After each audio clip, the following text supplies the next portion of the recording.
आणखी एक महत्त्वाची बातमी, बीएमसी साठी आता शिवसेनेकडून 2 स्वीकृत नगरसेवकांची नावे फायनल करण्यात आली आहे। शिवसेना आमदार प्रकाश सुर्वे यांचे पुत्र राज सुर्वे आणि माजी नगरसेवक उमेश माने यांचं नाव यामध्ये फायनल झाल्याची माहिती आहे।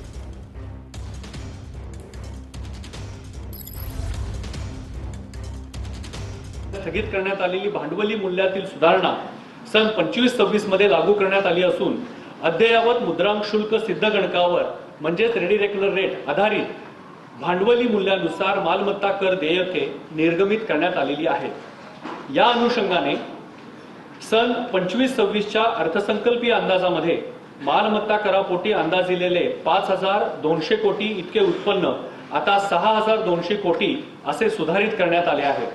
दिनांक 31/1/26 पर्यंत 4,812 कोटी इतके उत्पन्न प्रत्यक्ष प्राप्त झालेले आहे।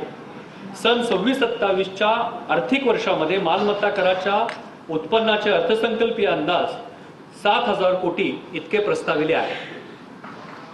जल आणि मलनिस्तारण आकारापोटी आर्थिक वर्ष 25-26 करिता 2,363। तर आपण पाहतोय मुंबई महापालिकेचा 80,952 कोटींचा हा अर्थसंकल्प असल्याचं आयुक्त भूषण गगराणींनी म्हटलंय।